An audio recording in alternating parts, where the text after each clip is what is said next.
So, as the topic of today's session is that what common mistakes are made by the students while writing an article and how you can avoid doing that. How can you prevent your content? How can you maintain a quality content so that your article is published with quality? Okay, so as I have gone through a lot of assignments and articles of the students, the common mistakes that I have come across are with respect to, first of all, that many times, number one, students miss the introduction and the conclusion part. Second, what happens that many a times the headings and subheadings are missing from the article. Third, the content of the article is many of times it happens that the content of the article is of a kind which is not directly related to the topic of the article. And fourth, that there are examples, there is a loop with respect to the examples and the case laws. Okay, so I'll go with respect to four of these things. I'll go step by step, one by one. See, what happens that with respect to the introduction and the conclusion part, people, I don't know what happens with many of the times, students tend to think that the introduction and the conclusion part of the article are of not such an importance. I don't know why this happens or why people are thinking like that. But see, introduction and conclusion hold their own importance. Why? Because see, whenever we are looking forward to something, whenever we are reading something, or whenever we are doing something, we always look forward to a smooth starting and a smooth ending, rather than doing something just abruptly and ending it, or just we don't want anything just end like suddenly, ekdam se khatam ho gaya. No, we always want to have a proper climax to something, and we always want to have a proper starting to that. For example, whenever you watch a movie, you always see a trailer, or you just have, a kind of an introduction that what is, like who is the actor, who is the actress, or main lead, whatever kind of thing. Then there is also a climax to that thing, that how the movie is going to end. In the same way is in the article. That introduction part provides an introduction with respect to the things you will be discussing in the article, and it will be giving you it will give a brief idea to the reader that what the writer is actually dealing with in the article and what the article is all about. Basically, it's a message kind of a thing related to the topic of the article which you want to convey to the reader. The second step comes where about the conclusion. Now, while conclusion is necessary, conclusion gives all the essential things with respect to the topic of the article. People tend to think that conclusion is a kind of the summary of the entire article, but it is not so. It's not a summary. Rather, what happens that it is the club. It is the pointer or a remembrance to all the technical points that have been discussed, the things which are not general but something which has been analyzed or something which has been discovered. Okay, something which the article was, which was the crux of the article. So you were supposed to discuss that. Now what happens that all these things provide a flowful and smooth ending and starting for provide a smooth ending and starting for the article to the readers. Now, in case, now what happens when these things are missing from the article? What happens that the reader gets confused, not confused basically, the reader gets something like that, oh my god, there was something I was reading now, but now it was not there. So it is kind of a disturbance, you can say, or it's not something which is clear to the reader. So I would suggest that you should always incorporate an introduction and conclusion in the article. Second point, the second thing which is making a loop on your content of the article is the content. Now, how the content is related, many a times it happens. Oh, before moving to that, I'll say second point is basically headings and subheadings. Now, what happens? See, we all have written some kind of article or an essay when we were in schools or we were in colleges. Okay, so this was the thing that it has happened that people were not, or our teachers who were supposed to check our essays and articles were not paying much attention to the writer which we wrote, and we tend to think, okay, it's perfectly fine. What has happened that it happens with everyone that people sometimes miss, or sometimes they just resist from giving headings and subheadings because they think that it will create a flow, or it will not be a matter of concern if there is whether there is a heading or not. It will not make any difference. But you should not think it that way. It is necessary to provide headings and subheadings in the content. Now, why is it necessary? First of all, Whenever you are writing an article, what happens that you are discussing multiple things in the content. Okay, there are multiple things you're coming across and multiple things you're discussing about. Now, if you will not give any headings or subheadings, if you will not give it a flow, what will happen that it may happen sometime or the other. See, this is a basic understanding that whenever we are reading something, our reading is not free of interruptions. Always we tend to think about something, or always it happens that it happens sometimes that while we are reading, we start thinking something else, or we just go in another world and start dreaming about something, or it's kind of a thing. In order to avoid that, what happens that people are suggested to write and incorporate headings and subheadings, because these headings and subheadings provide a fresh start to a read. While I'm reading from the beginning, I'll have an introduction part. Then while I'll see another heading, now I'll have another fresh start of the paragraph. Okay, this particular part is being discussed over here.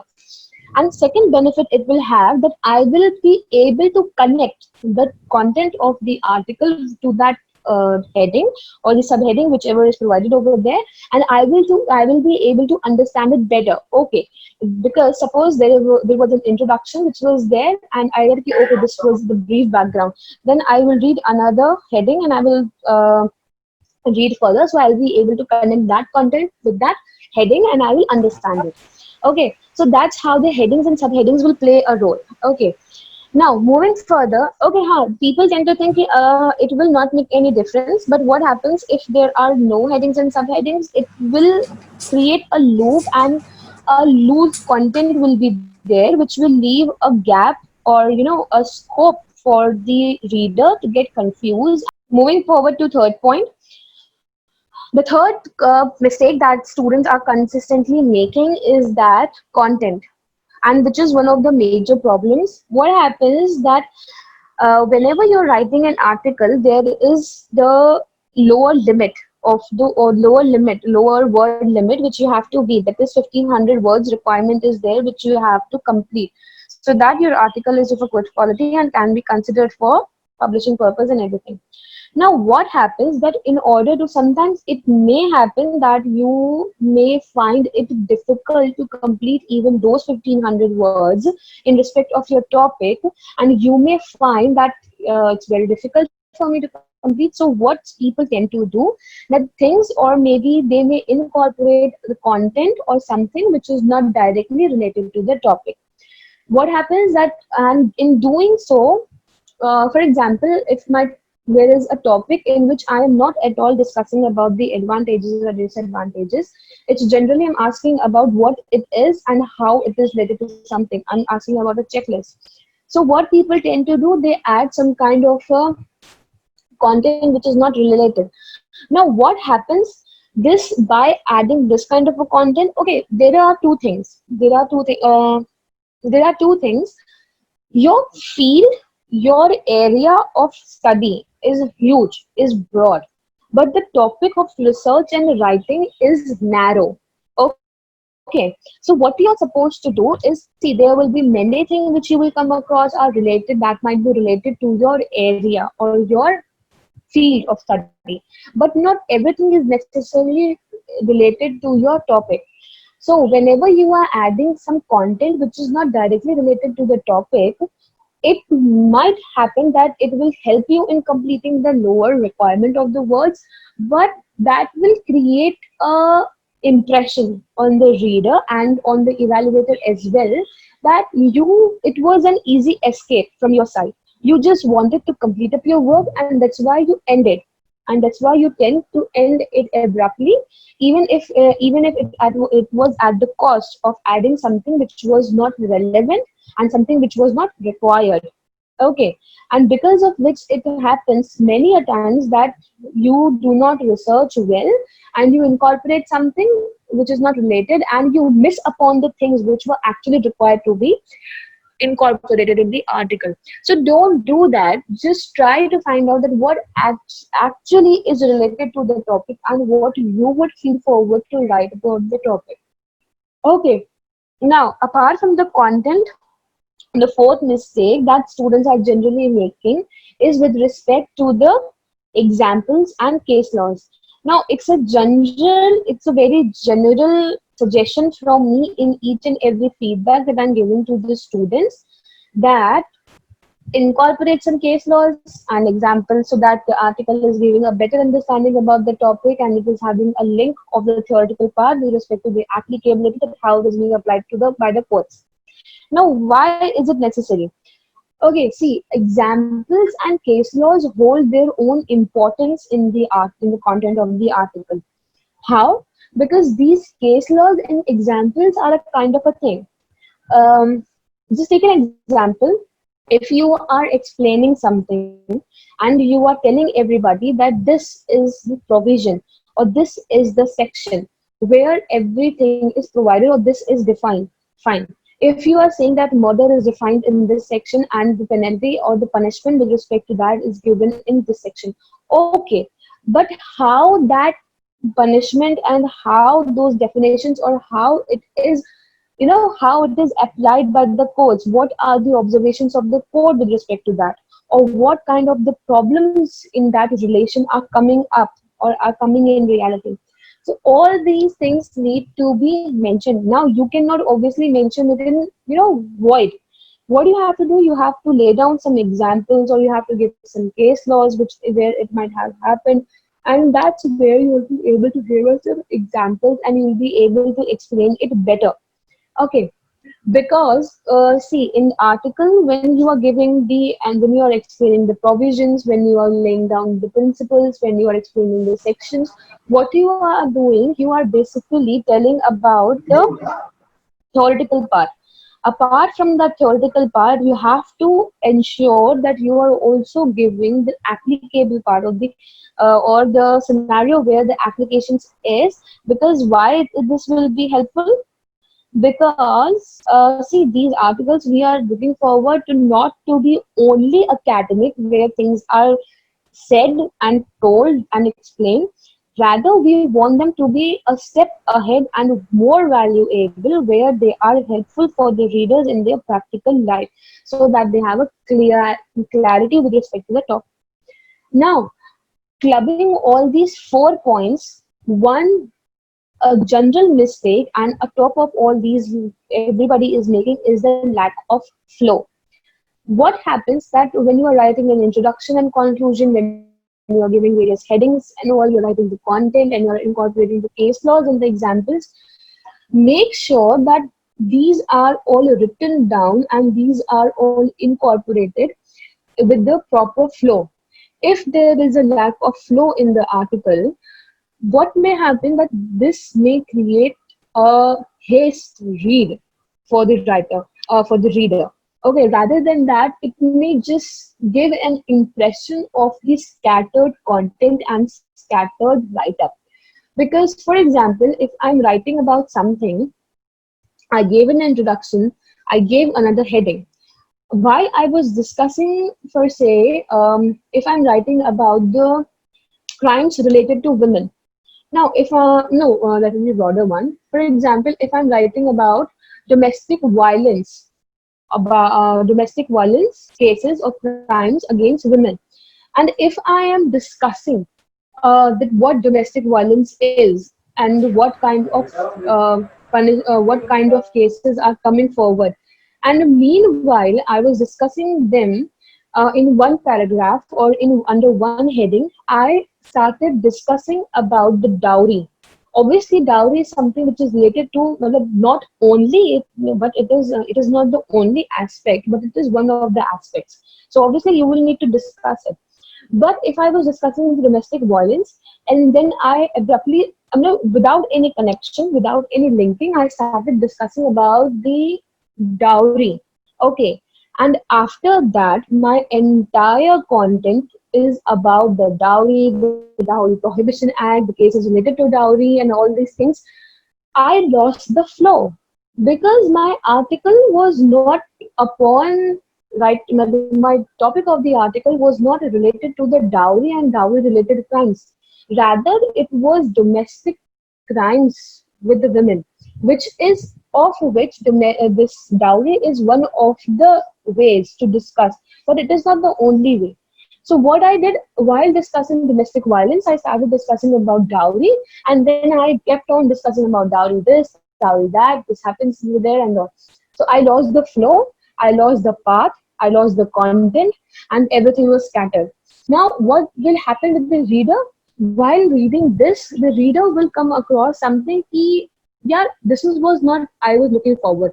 Moreover, if the reader will, because see, if the reader will understand, then definitely he is not going to read your article again.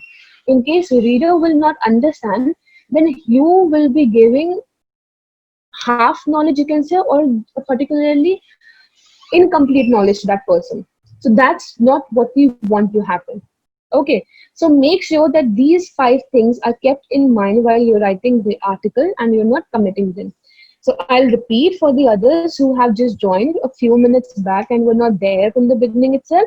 The that 5 pointers that I discussed right now were: number one, it was an introduction and the conclusion. It's necessary. And then about the headings and subheadings. Third was about the content. It should be relevant and not something which is not required. Just for the sake that you want to increase the words in your article, it should not be something which is not required and is just being added. And fourth, that there must be some case laws and examples in your article. And above these 4, when you link all these and close them together, the thread, if these are the beads, these are the 4 beads. The 4 beads will be put together with the thread, and the name of that thread is flow of the content, which will play a great role and will help you gain more and more readers and the marks as well. Okay, so these are the points. Now, the floor is open for the questions. You can ask specific questions with respect to anything you want we've discussed or anything you want me to answer further. So it's open.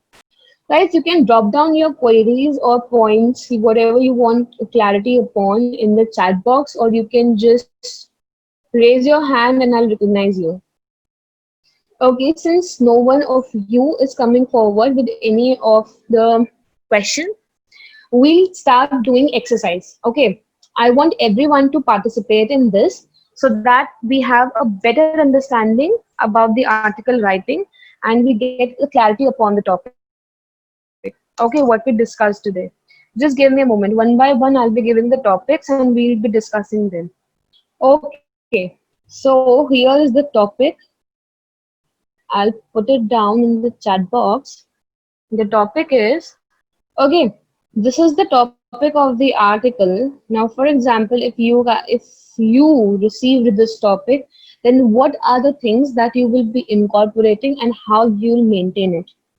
You can reply in the chat box or you can just let me know orally. Okay. I hope the topic is clear. I hope it just went for everyone, right? Okay. Meanwhile, Kumar, Girjesh. Yes, sir. Ma'am, hello. Yes, we're audible. Hi. Hi everyone. I just have a doubt, ma'am. Like, what if we don't come across 1500 word, we don't complete with 1500 word. So, like, during writing the articles, ma'am. Okay, see, 1500 words is the minimum requirement. Okay. Okay, And ma'am. this is something which is very minimal amount of words we are asking because this is the shortest length of the article which is written. Okay. Because the articles less than that because we think and we believe that 1500 words is a kind where you can cover all the relevant information in decent amount or decent length of the article, keeping it not too long or not too short, keeping it just fine length. Okay, so in case, and the topics which are provided by us are of a kind where 1500 words can be easily written. However, it may happen many a times that you come across a problem where you're unable to complete even 1500 words.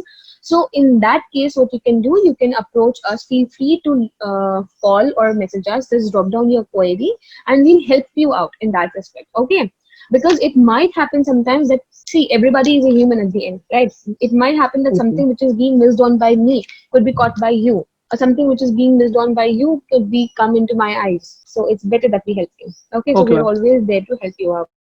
Okay. Ma'am, there's a second doubt, ma'am. What if Uh-huh. what if suppose that there's a assignment on a topic, but I have researched over it before only myself. I'm asking about self-plagiarism. Self-plagiarism? I don't get you. For example, this is a topic, something topic related to arbitration. So Hmm. I've already researched over the topic in my past. Like, so can I use हाँ that ठीक है. research article? हाँ, you can just, there is nothing called as self-plagiarism. Whatever written by you, if it is not published anywhere else, you can use what you have, what has been researched and written down by you. You can always use it. Okay. But you're not supposed to use somebody else's content without giving him the credit. No, Okay. ma'am, it's my content, but it was published before. So can I like uh, use it? It is published, not Yeah. not Okay, ma'am. entirely, because it will be something which will be detected by the software, because software doesn't know ना कि कुमार जी ने यही अपना article में से ही लिखा है. It will say कि ये आर्टिकल लिखा हुआ है और ये पहले पब्लिश हो चुका है कहीं ना कहीं, right? Okay. Yeah. Okay, ma'am. Okay. Thank you, ma'am. You're welcome. Okay. Huh. So what has been written down? I'll check the chat box. Introduction. Okay, introduction to civil suits. What else after introduction to the civil suits? Okay, see, this way it will be better. The session will be even better if we'll keep it bilateral. Okay, rather than keeping it just monotonous and just keeping that I'm saying something and you guys are listening. It's better that we do some exercises so that will give you a better understanding about it. Yes, now it's coming up. Introduction to the civil suits, then time and date of cause of action, time and date, then relevant provisions of CPC. Okay. Then factors that lead to civil suit and cause of action. Okay, meaning of cause of action. What constitutes cause of action? Okay. Meaning and what constitutes elements of cause of action. Relevant judgments. What kind of limitations are you talking about, Elvin? Hello? Ma'am, as in there will be limitations like a prior a time a period actually within which I mean the course of action arises. Usually when we file a civil suit, there is a period, right? I, Acha, I that think you're talking about the period limitation of the filing of the suit. yes, the Okay, time when okay, course of action limitation. arises and everything. Okay, got it. Limitation period Yeah. for filing of the suit. Then there is burden of proof. Then there is importance of material facts should be discussed while explaining the cause of action. Importance of material facts. Okay, I have 10 things with me. Anything else? Okay, so I'll just discuss about these things. I have received 10 headings for my topic of the article. Okay. Okay, there's another thing which has been suggested by someone. Jurisdiction of civil suit to be filed. Jurisdiction. Multiple causes of action. Thankfully, somebody pointed out. Okay, so I have 12 things with me. Anything more you want to add to it? Anybody wants to add anything? Okay, so I'll take up these 12 things which I have with me now. Now, okay, while starting with an introduction, yes, it's currently fine. Starting with an introduction, what is the cause of action and what is the cause of action in civil suits, and just a brief idea, and what is the cause, and the second thing will be that what is the cause of action in the civil suits. Okay. Now, the quick question to everyone is cause of action defined anywhere in any statute under Indian law? Quick question. Okay, it's a quick question I'll repeat my question. It's a quick question to everybody. Is cause of action specifically defined anywhere under any Indian statute?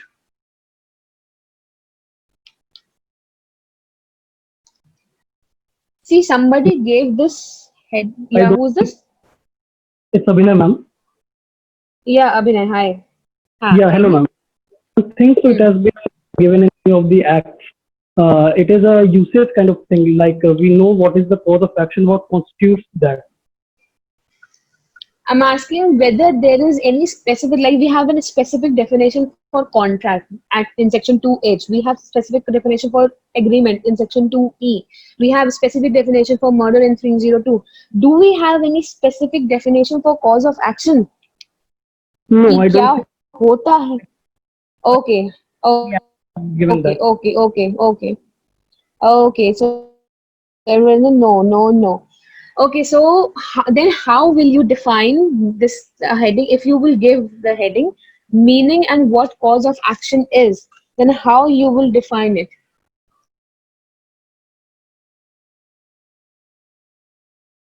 Because you will have to define meaning. Okay, so Abhinay, you only suggested this. Okay, meaning of cause of action and what constitutes cause of action. So how will you define cause of action? What will you be giving? What you will be writing under that head? General meaning, okay, judicial interpretation. Okay, let me tell you on this aspects. Now, how can you escape this problem? What happens that whenever there is, you think that there is something very essential, okay, because there was a recent case, I was going through the judgment, I don't remember the name of the case, in which the court held and Supreme Court just rejected the plaint of one plaint. Why? Because there was no clear cause of action in that case. It has happened like yesterday only. I was reading this case. So cause of action is something very essential. Okay, and then if something is so essential, it is still not defined in any of the statutes. So how you are going to deal with this thing is the best way to do with that is two things. As it has been pointed out that there is a general meaning, true, that you will explain that what is the general meaning, and then you will give the judicial interpretations. That is absolutely correct. But there is one trick in this judicial interpretations. There might be number of cases, loads of cases where this might have been dealt and discussed.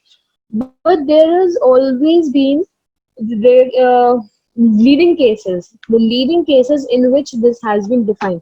So there is a leading case with respect to this where the cause of action was defined. I guess it was a case of Karnataka or Kerala court. I don't remember exactly. I just slipped with the name of that case. But there was, so what you are supposed to do with respect to which is not defined anywhere in the statute, you're supposed to give the meaning of the term or the phrase from judicial interpretations, which are mostly discussed and are leading cases among them. Okay, now Abhinay, as many a times it may happen that when something is not given, so what people tend to do that they tend to explain meaning of that particular thing through examples and illustrations. It is one of the ways by which you can explain. Obviously, it is very good, but you should not do this within the introduction part. Introduction part is not supposed to contain any example or any illustration by which you're explaining the meaning. What you can do, you can just explain it and you can discuss the judicial interpretation that it was defined over there. But examples and illustrations, I would say that you should keep them for the later part of the content. Okay. Now moving forward, after the introduction, then there was meaning and this what Ma'am, one question. leads to or what call cause. Yeah, who's this? Madhavi. Hello, Yeah, who's this? Madhavi. Yeah, hi Madhvi. Yeah, Madhvi, yeah, hi Madhvi. hi, ma'am. Ma'am, I am not from legal background. I am an HR manager. Okay, no problem. Yeah. Yeah, tell me. In this introduction, you were telling that we are not supposed to show any illustrations and examples. So, can we quote In the any? introduction part. Yeah. In the introduction part. Hello. Huh. Yes, ma'am. So, Yeah. judicial interpretation means you mean to say quoting any case law over there. The meaning of judicial interpretation means. Judicial interpretation is basically what was held by the court in that particular case after the facts and um, after the facts and the issues of the case were raised. what was the observation of the court on that particular point. So what was the interpretation of the judiciary? Okay. Okay. So what you're supposed to do if you're explaining a meaning of particular term or any particular phrase, so after writing the name of that case, like X versus Y or something, whatever it will be, you are supposed to give that cause of action. Like for example, I'll generally write that cause of action is not defined anywhere under Indian statute, but but the meaning of the same has been laid down under by multiple courts in their observations. One of the leading cases in which the same was defined is X versus Y, where the court observed that cause of action is this, and so on. Okay. So I was saying that once you are done with that, when there is nothing which is defined in anywhere under the Indian statute, so what you can do, you can define that by using the judicial interpretations and the judicial pronouncements, that and what were the observations of the court, and this has been given by in this particular case this way. Okay, so this can be done. Now, following this introduction, one thing I would like to suggest, if it happens that an introduction part is something that you are just pondering upon it a lot and you are unable to connect it, and you're just thinking and you are confused at what I'm supposed to add in the introduction part, and you cannot find something to add in that, what you can do, you can give a brief meaning of the term in that. For example, in this article, if you will be dealing with an introduction, you can incorporate the meaning of cause of action within the introduction part, but only the general meaning, while the this definition and the observations of the court will be given in the subsequent headings. Okay. Not in the After introduction. that, there was a suggestion. Yeah, who is this? Madhavi, not in the introduction. Judicial interpretation shouldn't come in the introduction paragraph. No. You can use judicial interpretations in the introduction part, but what I said, that examples and illustrations which are made by you, okay, which are hypothetical, which are not having any substantial existence, which are not factual, are supposed to be avoided. But you should avoid giving them in the introduction part. Okay. Okay. Judicial interpretations can go, because judicial interpretations in the sense when they are having any definition with them, like definition with respect to any term or any phrase, then it is okay that if you are giving it in the introduction part. Okay, not otherwise. Is that clear? Okay. Moving forward, then another is the factors. I just opened the chat box, I guess, or something. Okay, then there is, after the meaning and all, there is the suggestion of, after the introduction, there is time and date. Okay, time and date of the cause of action. See, time and date of the cause of action will something be very specific, and this need not to be discussed separately under a different subhead or a heading. What you're supposed to do when you will be explaining about the cause of action, you will be specifying within that cause of action is in relation to the place, date, and time of the happening, and you need to specify that. So this point needs not to be discussed separately. Okay. After that, the relevant provisions of CPC. Definitely, if there are any relevant provisions of CPC with respect to the topic or any other statute, then you are supposed to discuss it. However, with respect to the cause of action under civil suits, the relevant provisions will be with respect to that how and what you need to mention. So all these go, it's correct. Then there are the factors that lead to civil suits and cause of action. Now, who gave this suggestion was Muhammad Asla. Hi, Asla, are you here? Yes, ma'am, I am here. Okay, now I want to ask you that why and what you thought that you gave the suggestion that there should go the meaning and the, what you said? Meaning the factors that lead to civil suits and cause of action. Means So what why is the we should incorporate circumstance? it? What is the circumstance? Hello, ma'am, am I audible? Yeah, you are audible now. I thought that what is the circumstance in the case in which that lead to civil suit? Okay, that's Okay. okay. But now, one thing I like to clear over here that if you are discussing about the factors which led to cause of action, that will be something which will be covered within the point of cause of action. Why? Because these are the circumstances which led to the making up of your case, and that's where the happening is there. Okay, so you have to discuss that. But with respect to the factors that lead to civil suits, if you will be incorporating this thing in your article, it will be completely irrelevant and unnecessary. Obviously, you will think, you anybody can tend to think that this is something which is related to the civil suit, so I can incorporate that.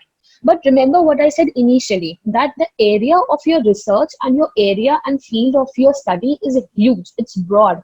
But the area of research of the article and the writing upon the article is very narrow and short. So you need to be as specific and as informative accordingly as you can.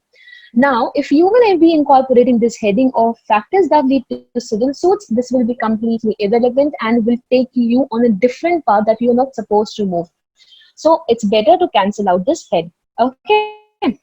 Now, moving further, there was the meaning and what constitutes the cause of action. Definitely, this heading will go right after the introduction part. Okay. After that, it comes the element of cause of action. This heading will be covered within the meaning on what constitutes the cause of action, because what constitutes are itself the elements. Because something which is making up a particular thing, that will be its ingredients or its elements that are necessary to it. So that will be covered, and it is not necessary to cover it with the separate heading. Now, point number of time cause of action arises. Now, this is something which I didn't get clear. It was given by Chirayu. Okay, hello. Hi, Chirayu. Are you here? Yes, ma'am.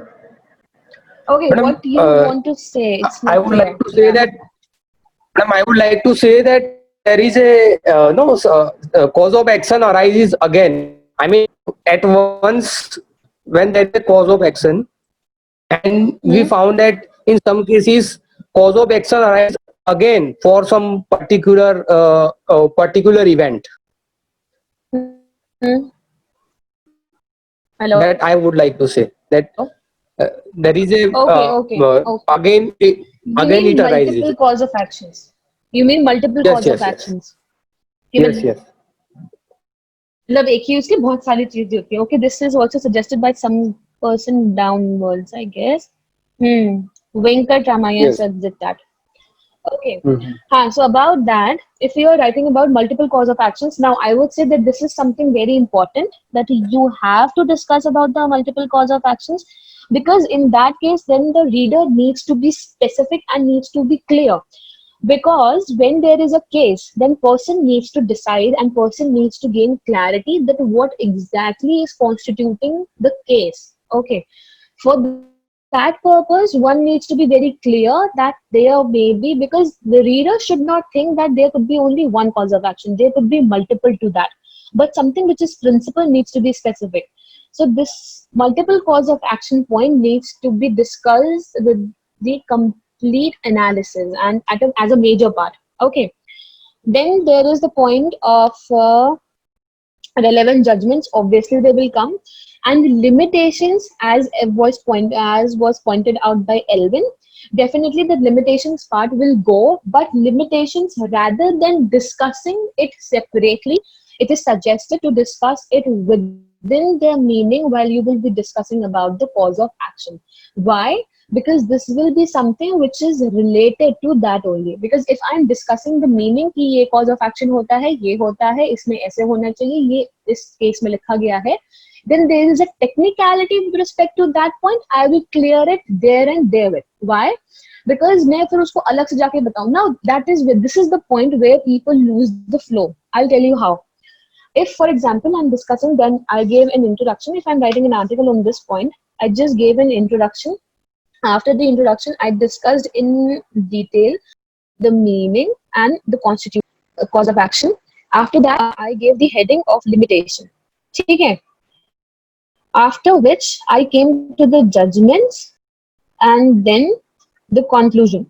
Okay. Now, where is the lack of flow? Now, what will happen? There is also one heading after the meaning, after the multiple cause of actions. There is one more heading: elements of cause of action. Okay. Now, what will happen? This will this will lead to loss of marks. How? Because this heading of elements of cause of action could be covered within the meaning of the cause of action. Why? As I already told, its constitution elements. Moving further, the limitation part is something which could have also been put it down in the meaning of the cause of action. Why?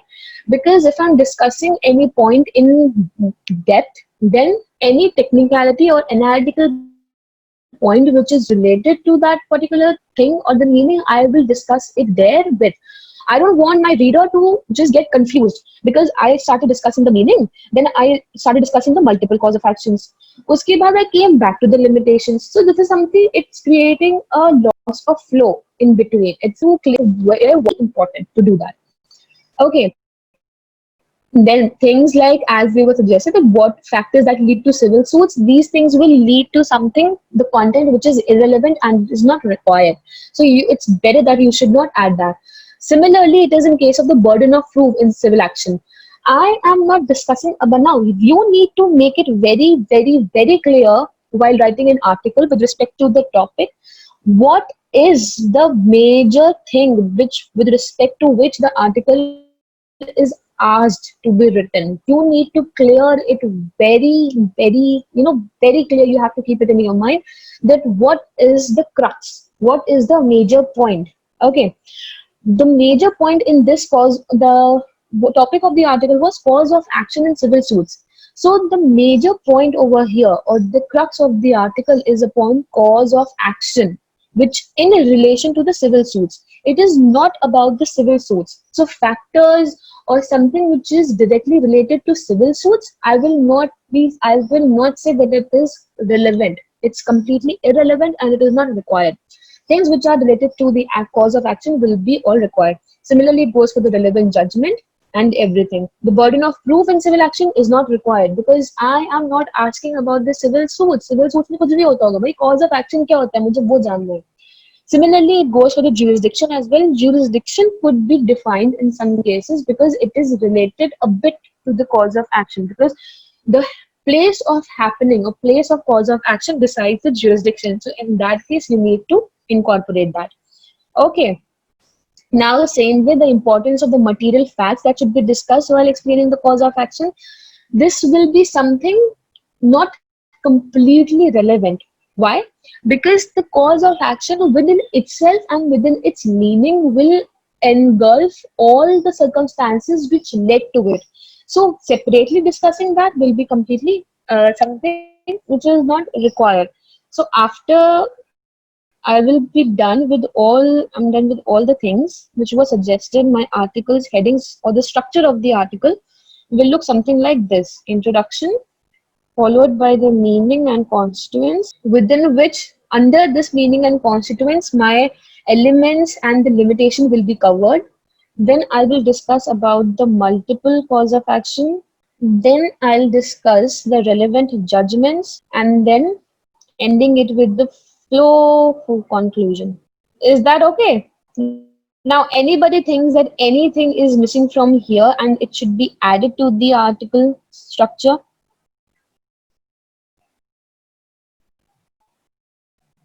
You can cross it. That's not a problem anyway.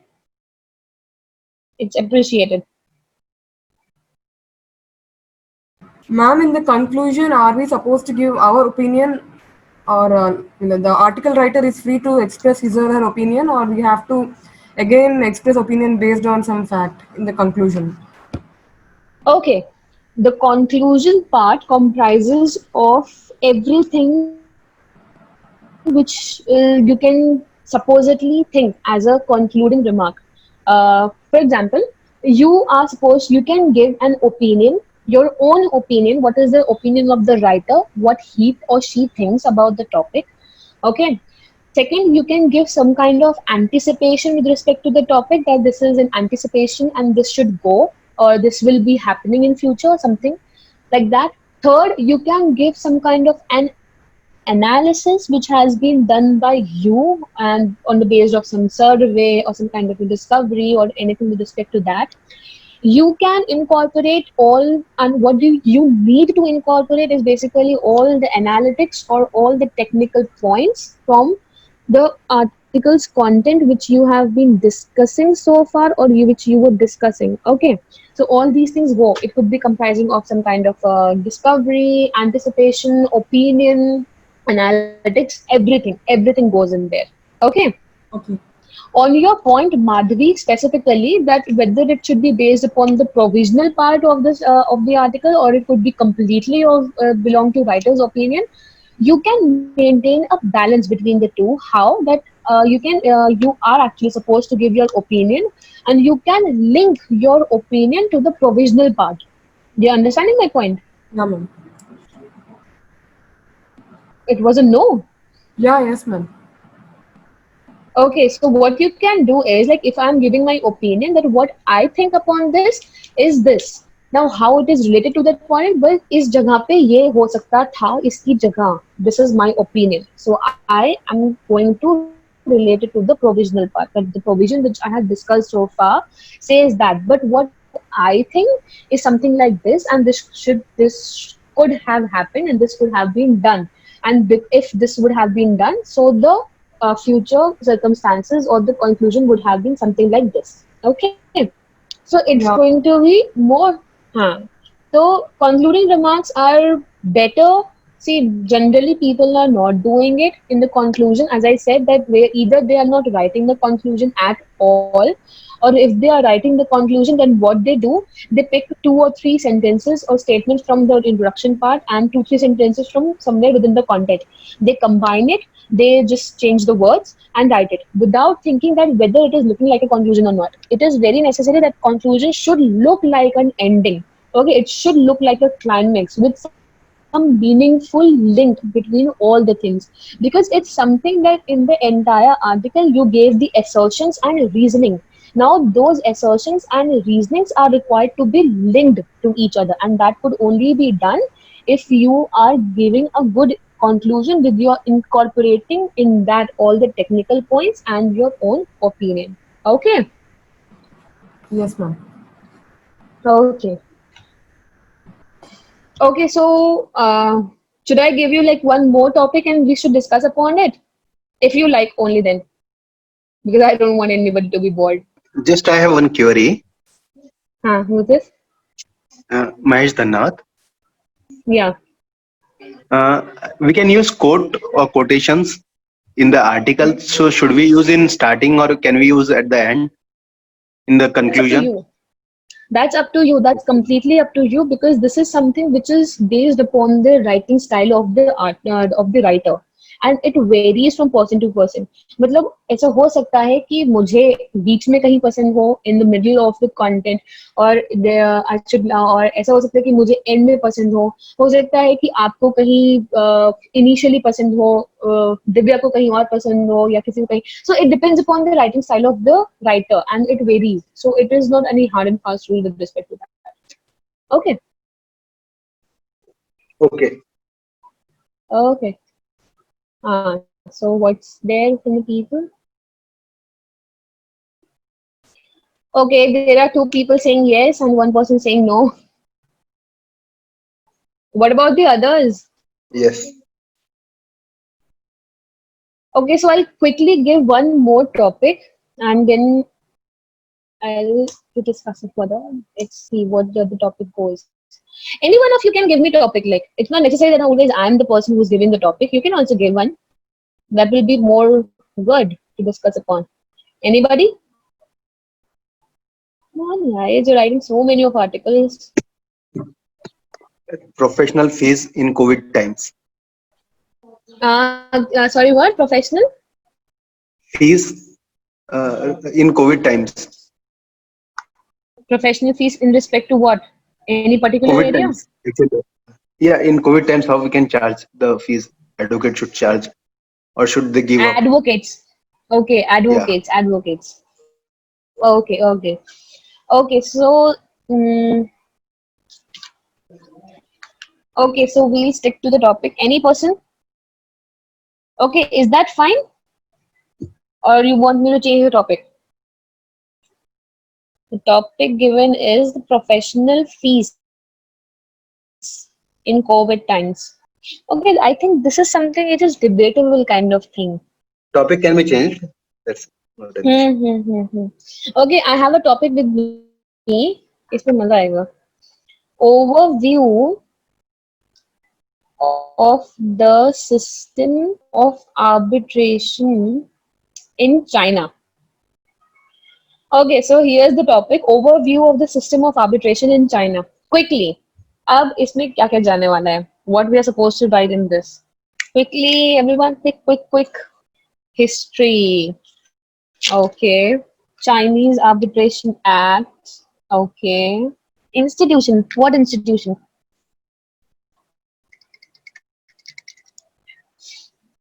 अच्छा, which method do you prefer? Methodology. लेकिन arbitration तो arbitration है, उसमें methodology. Anyways. Judicial system. Arbitration proceedings.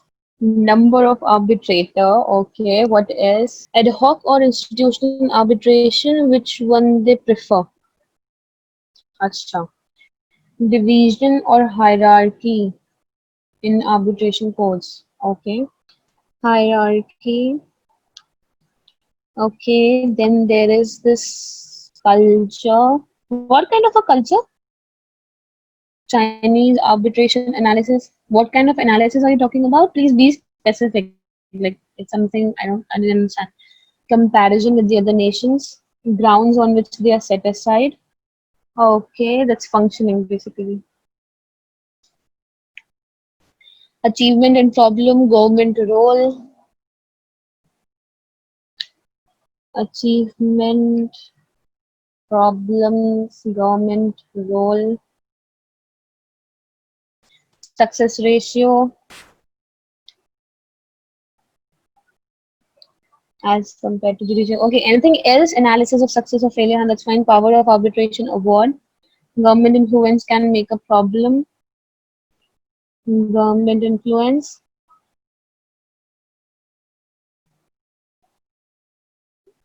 Then come the power. Provisions from the Act, government influence. Okay, anything else? Like I'm having 16, 17 things with me. Decision bound to both the parties.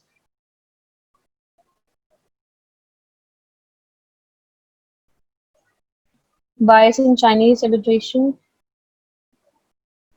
Amendments. Okay. Sources and treaties related. I guess that's enough. I have 18 things with me, or I guess 19. Fees paid to the arbitrators. Fees. Different in Indian and Chinese procedures. Finally. Okay, thank God that somebody pointed out the difference in Chinese and in this Indian procedures, because this is something which is very necessary and needs to be discussed in this article. Good work. Who's this? Divya. Okay, now moving forward, principles of communism for arbitration. Okay, so I'm having 21 approximate things with me. Okay, so discussing about everything, I'll move forward. The first thing which will go will obviously be an introduction, which will have in itself the importance of arbitration and why it is preferred. Okay, I don't think that this article needs to have something related to the history of the arbitration, because it is nowhere related directly to the topic. So, no history. I don't need it. Nobody will. The topic is not demanding. It is not something which is directly related. You might incorporate it because this is something which is related to the field at large, but it is not related to the topic on the narrow perspective. Then definitely you will discuss the Chinese Arbitration Act, obviously, which is related, which is essential, and you need to discuss it because that is very crucial thing to be discussed. Then definitely the precedents in China, that what the courts have held, but you are not supposed to dwell a lot upon the judicials, upon the precedents in China. Why? Because we are not discussing about what has been held by their courts with respect to that. What we are discussing an overview of the arbitration system itself. Okay, and judicial interpretation and the precedents upon that will not be of so much importance. However, you can incorporate one just for sake of reference and information and elaboration. Then the number of arbitrator, arbitration proceedings, whether they follow the ad hoc or institutional arbitration, all these things will go in its functioning and regulation. Actually, functioning. Okay. So after an introduction, what you will discuss will be about the meaning and all. This meaning could be incorporated within the introduction part. There you will discuss the functioning and their powers.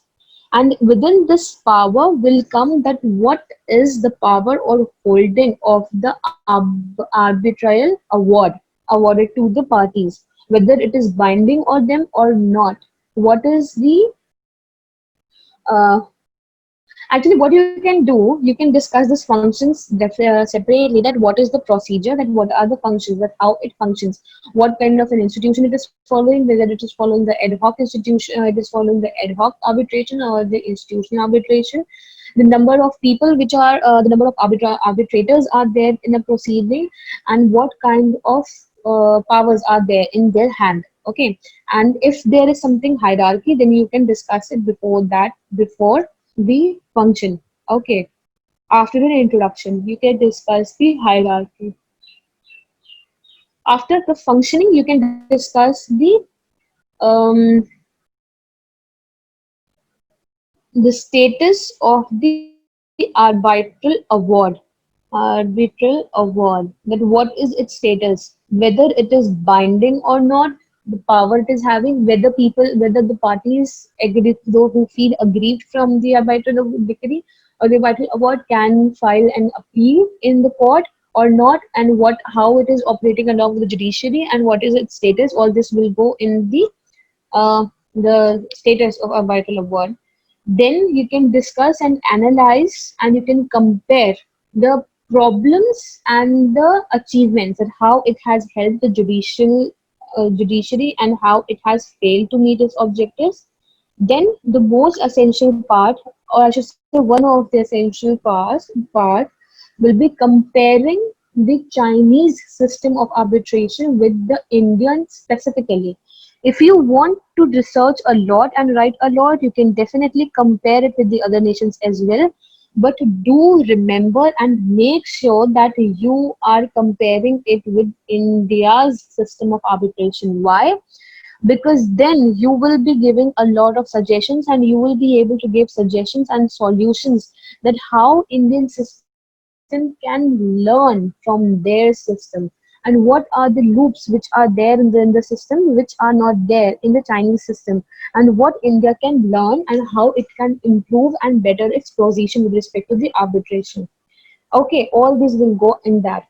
Then you can definitely give suggestions and solutions that this is what can be learned and all. Ratio and analysis of success and failure will go in that part only, that what achievements it had and what are the failures. Okay. Then obviously if there are any related judgments, if there are any related case laws, then it will go before the comparison part, and after the comparison you will give the conclusion. Okay, where you will discuss the suggestions, or you can just give that what could be done and how it is necessary, and all these conclusions, all this will go in the conclusion part. Now, China making changes. Who is in China making changes to facilitate Belt and Road Initiative to create more open and arbitration friendly environment? Judicial intervention. This judicial intervention, the fees of the arbitrators, the sources and the related treaties, all this will go in the functioning, that under what laws it does function, what are the treaties which are governing it and are regulating it, and how it is operating, and whether the judiciary is interfering or not. However, it is upon the discretion of the writer that whether you want to make two separate headings for the regulation and functioning, or keep it into one. Okay. So after doing all this, what the structure of the article will look like will be something like an introduction, followed by its regulation and governance, whether it is self-governed or it is interfered by the government. Then its functioning, under which will come all the regulation, and the part will cover all the treaties and the statutes and the functioning, that how it operates. After which you will cover the status of then you'll cover about the arbitral awards, its status, that what are its standing, and where it could be appealed or not. Then you can, if you want, then if you have some cases with you, then you can add some case laws. Then comes the important part of comparison, then the suggestions and learning, and then the conclusion. Okay. While rest of the thing, as was suggested by some, that after amendments, see, if there have been certain amendments in the current Chinese Arbitration Act, then obviously we are asking you to discuss about the after amendment law, and not something which was existed before that. However, you can tell this in the introduction part that earlier this was the law, in 2019 it was amended, and now it is like this. Then you have to discuss that what is operating currently. So discussing amendments separately is not something which will be relevant directly relevant to the topic of the article.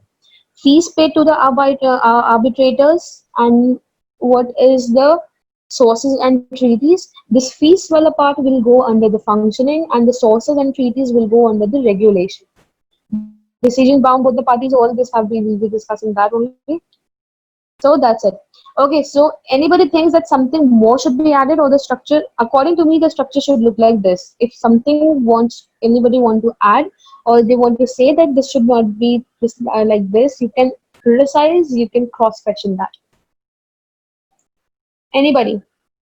Okay, so does it look fine to you? The principle of communism regarding arbitration system of China, because communism is the main part in China.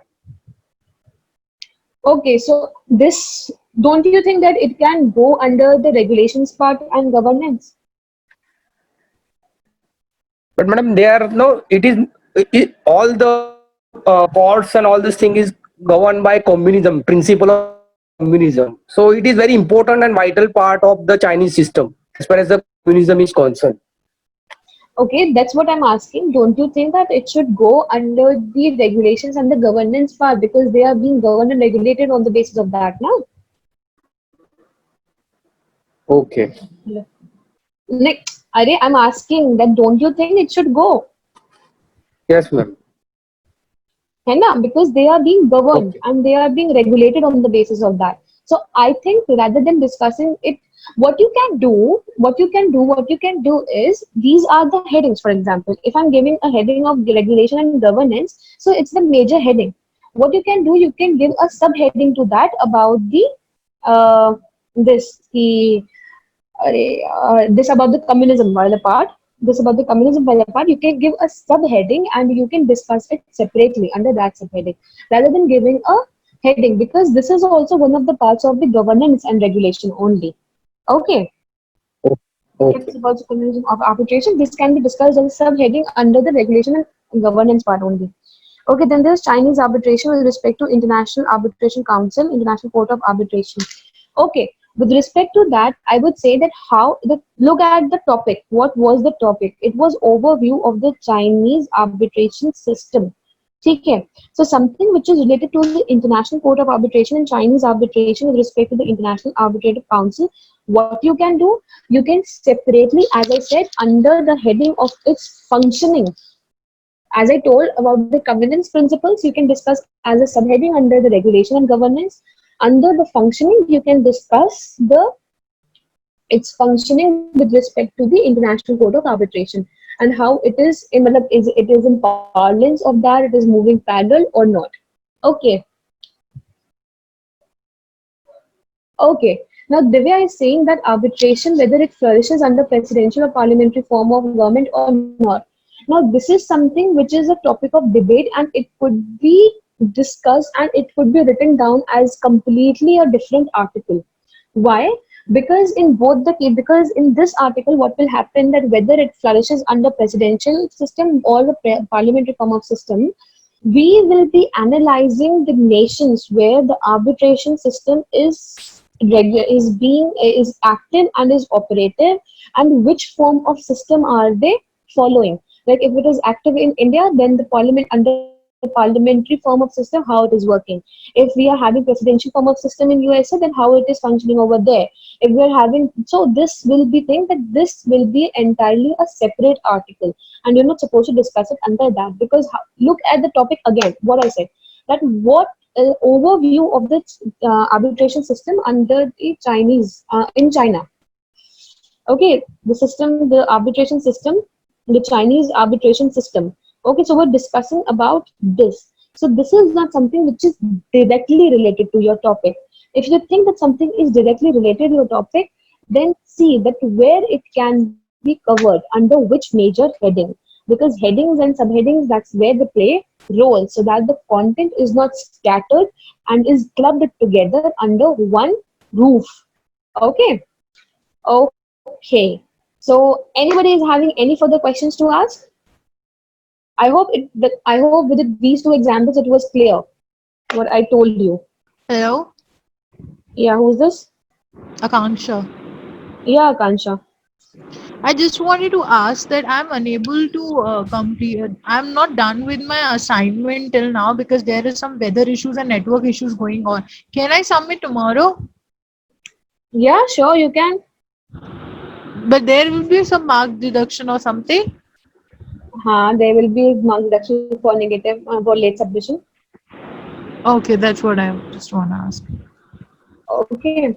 Actually, there is one thing I'll let you know, guys. Now, it happens that after getting the feedback, you are asked to send the modified article on a particular ID so that it can be considered for publishing. Now, why it is important? See, you will get two benefits, actually three benefits for that. If you will send us the modified article, what will happen?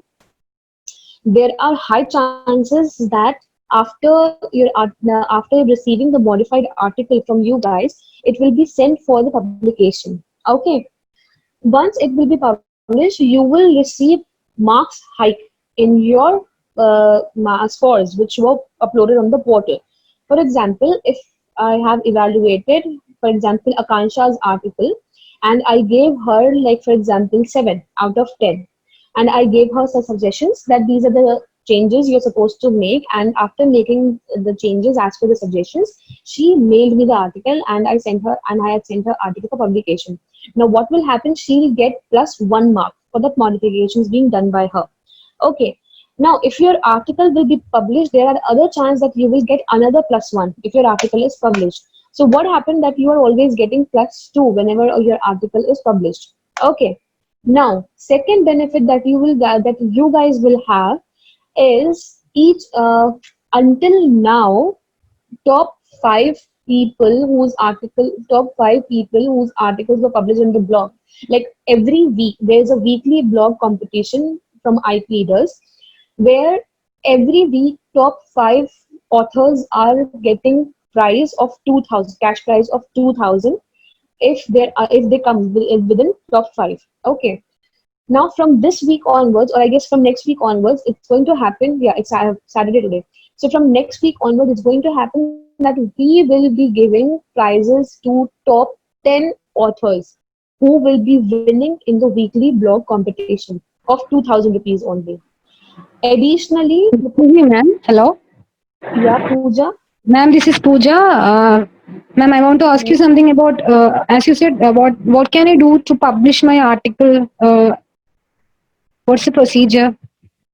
The procedure is the same. The assignment, the writing assignments which you're receiving from the portal are having two purposes. First of all, they are evaluated for giving you the scores for completion of your course. Okay, this is the basic thing that you understand. But second, broader aspect is your writing assignments. See, why are we taking these sessions and are making you understand this thing so much? Because if you will write a good quality writing assignment, in the form of a better, best article, very informative and properly formed and everything, it will be sent for publication. And if it will be of a publishable quality, it will be published on the iPreaders blog.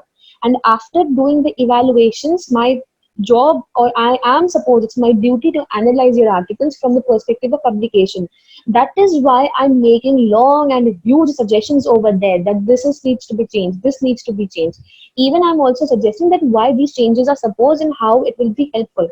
After these suggestions are made, when the suggestions are made, if you will modify your article accordingly, if you have any problem, you can always discuss. Okay, so when you will modify your article and you send it to us, it will be of a publishable quality. So we'll send it for publication on iPreaders blog, and it will be published by the publishers. Okay, if it meets the publishable quality criteria. Once it will be published, it will automatically be considered for weekly blog competition for that particular week. For say, if my article is published on 5th of July, then it will be considered for the weekly blog competition from 1st to 7th of July. Got it? So the writing assignments, the purpose of writing assignments is not only for scoring of in the certificate कि आपका course complete होगा उसमें number अच्छे मिलेंगे, नहीं. The ultimate motive of this is to enhance your CV, क्योंकि आपके जितने आर्टिकल्स पब्लिश होंगे, जितने ज्यादा आप लिखोगे, जितने अच्छे से लिखोगे, उतने ज्यादा पब्लिश होंगे.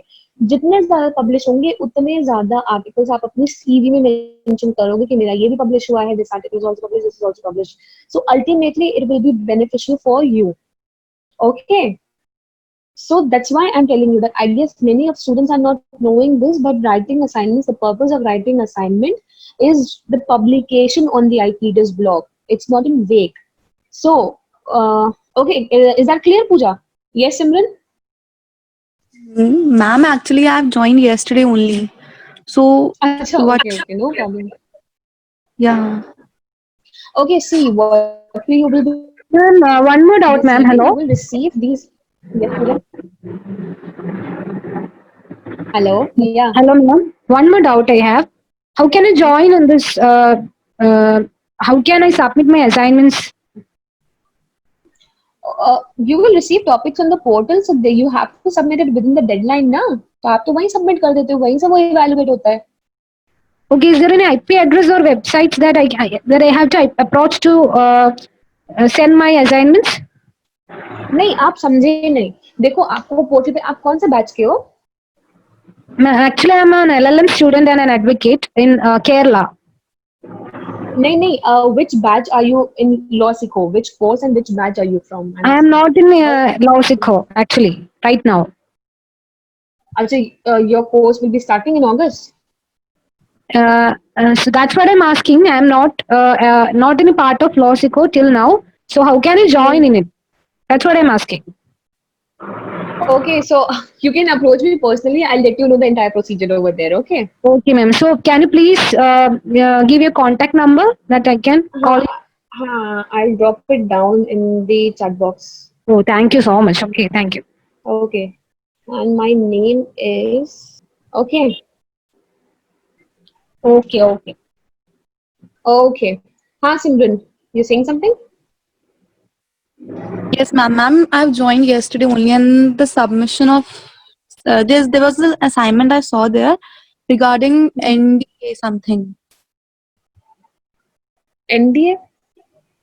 Okay, that will be a weekly one, ना? वो week का होगा शायद. Yes, ma'am. Ma'am, उसके अलावा भी कुछ है? Is there anything apart from this? हाँ. See, there are two types of exercises. One you receive every week, which you have to complete within that week.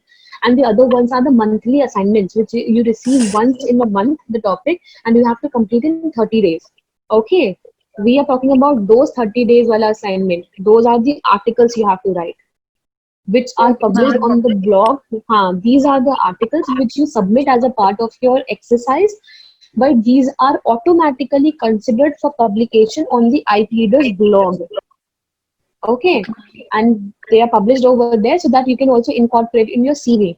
So that's why I'm saying that as jitna aap samjhoge and as good as you will write of the publishable quality, more articles will be published, and you will enhance your CV. So, it will be flooded over there that you are having so many of publications. Okay. Okay, ma'am. Okay. Okay. So back to the point, what I was saying, previously we were giving away awards to top five authors, 2,000 cash prize for each. From next week onwards, we will be giving away prizes to top 10 authors for the weekly blog competition of 2,000 cash. Every author will receive.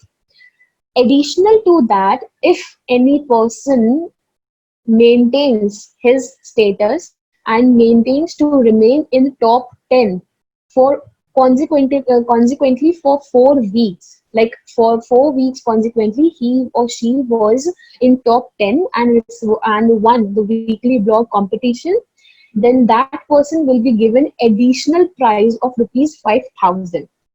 Okay, so Ma'am, this but is monthly something. only one article will be submitting, right? So consequently, in the sense, when you will submit your first article, it will be published, and if you secure top 10 position in the position in top 10, then next month when your article will be submitted by you in month of August, then again you that secure that position of in top 10, and then again so on. So like if 4 consequent articles are published consequently without any interruption, okay. So if your Okay. 4 consecutive articles are published on IPD's blog and you secure position in top 10 authors and receive the prize of 2,000, then you will be awarded an additional prize of 5,000 rupees. So I guess it's an excellent opportunity for everyone to just write and get something for yourself. Feel yourself good, okay? So this is the reason that I'm saying that write and let us know that where you're facing the problem so that we can resolve it. And this is not only for this cash prize, but whenever your article will be published, obviously you are going to add it in your curriculum vitae. And whenever you will be having a lot of these things in your CV, the side publications, obviously it's going to have an impact. And this will be something that will help you in making your CV stand out from the thousands of the CVs that are received by any company or all. Okay. So any person is having any further question to ask or they want to get clarification on. Simran, you want to ask something further? No, ma'am. Okay. Okay, so anybody is having any other question to ask? Okay, so I guess may I end this session over here? It was quite a long session, huh? So may I end the session over here? Yes. Okay, so all the very best to you all, and do let me know that how the session was, whether it was helpful for you or not, it was insightful or not. If you want to know anything specifically more, you can always contact me, and do let me know that how it was. Like you can point out the mistakes that I made, or you can just criticize me, or you can appreciate me, but do let me know. Okay. So all the best for your writings, and keep researching and keep writing. Bye.